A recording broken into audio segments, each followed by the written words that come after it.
Sony have allegedly struck yet another exclusivity deal, this time with publisher Konami, for 3 games from 3 powerhouse already existing IPs. And this deal, if to be believed, will make being an Xbox owner even more depressing than it already is right now. I just can't believe Konami are making games again, but anyway, it's 2023, ladies and gentlemen. Let's discuss. So this news comes from an article that I've come across from pushsquare.com. It reads, Sony is said to have made some exclusivity deals with Konami over Metal Gear Solid 3, Silent Hill, and possibly a new Castlevania. We've seen quite a few rumors about Metal Gear Solid 3 Snake Eater being remade. Recently, Porting Studios Virtuos listed Konami as one of its clients, and VGC's Andy Robinson also mentioned the game for a 2024 release. Interestingly enough, earlier today, more rumors about Metal Gear Solid 3 being remade popped up, this time coming from Xbox Era's Special Nick and Windows Central's Jez Corden. In the most recent episode of the Xbox Era podcast, Special Nick said that, although his source isn't entirely sure,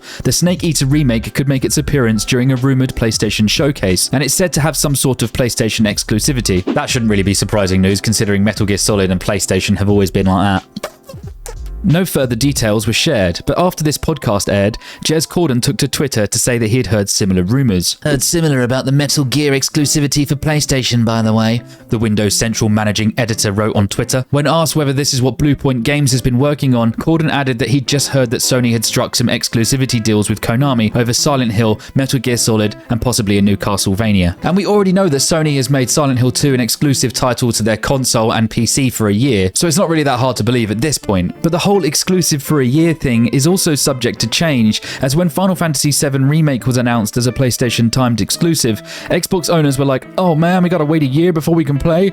But then out of nowhere, unannounced too, Sony removed the timed part of that exclusivity deal and just fully blocked it ever coming to Xbox. And guys, if this Konami deal is true, then Sony have once again got the upper hand when it comes to actually being able to secure and deliver great AAA games to their platform. And I would even go as far to say that they'd be proving that they're more committed to games than Xbox. Now, before you think I'm a Sony fanboy or biased or whatever, I play on PC. I own an Xbox and a Switch, and I'm toying with the idea of getting a PS5 for the lounge downstairs. I don't have a personal horse in this race, but objectively speaking, right now, Xbox isn't doing well. It's not producing great games for their platform. It's not utilizing the power of their hardware to set even a quality gap between the current gen consoles. In fact, arguably it's doing the opposite of that, as games seem to run better on the PS5 than they do on the Series S or X. And also, Phil Spencer couldn't have looked more defeated in that recent podcast on the Kinda Funny Games YouTube channel. The questions were fiery since the utter disgrace that was Redfall from Arcane. And I was going to do a whole video on that, but I just couldn't. I scrapped the entire idea because I couldn't stomach it. The game is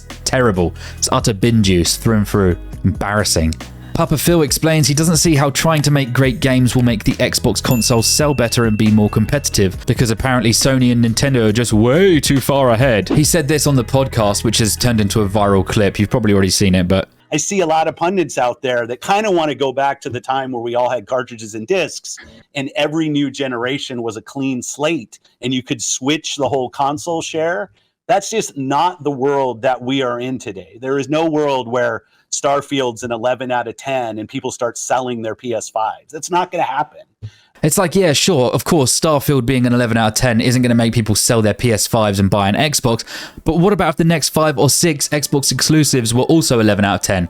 Don't you think people might consider buying an Xbox Series X then? Also, I've got a feeling that Starfield is going to be middle-of-the-road garbage, but I'm going to save that for another video. Phil insists that the only strategy is of Game Pass and xCloud, having the family of PC, Xbox, and cloud gaming on any screen where anyone can play together across all the mediums la-dee-da. But this is just reminding me when the Xbox One was marketed as the box you can watch Netflix on. Like last time I checked, people buy consoles to play games on, like great games, polished masterpieces, works of art and innovation. Phil Spencer just seems to run Xbox like some liberal college campus, allowing the studio to just relax, take a toke, breathe in that summer air with a hint of lavender to express their most inner desires, but at the same time not getting the direction they need to pull together anything of substance, anything which stands the test of time or scores remarkably with critics and players. And then on the flip side, you've got Sony, who rule with an iron fist, demand quality, and have a strong input into the types of games they want to be associated with. I mean, their track record just speaks for itself, but there must be some brutal crunch involved to get their first-party games as good as they are.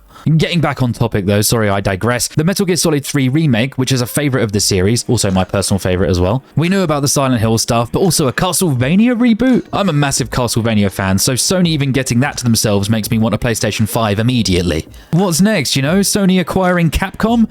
That means no more Resident Evil, Street Fighter, Monster Hunter, and the gazillion other glorious Capcom games ever coming to Xbox. Anything is possible right now, as Sony are really enjoying kicking Microsoft in the nuts while they're down. The Activision acquisition is currently in the shitter, as Phil and his team scramble together their rebuttal to the CMA, who have currently cock-blocked their deal. It's an utter mess, man. This is just a really hard time for Xbox as a brand, the people who have invested their trust and money into it, and the studios who have been acquired as first party. The press really isn't favoring them right now. But I would love to see them rise from the ashes here and prove that they can still make amazing games. Competition in the market drives innovation, and that benefits everyone who wants to play great games. But judging by how well Halo Infinite went, or even the latest Redfall disaster, it's going to take a serious rethink about how they develop games going forward. The Xbox can't stay relevant as a gaming console if they don't have any games to play. But what do you think about this, guys? Are there any Xbox owners out there who are feeling betrayed by the disgraceful quality of the platform? Let me know in the comments, guys, because I'll be interested to discuss this further down there. If you could like this video for me, guys, if you liked it, dislike it if you didn't, subscribe if you want to see more from me, and I'll see ya when I'm looking at you. Thank you. I'm going to go check how much PS5s are selling for at the moment.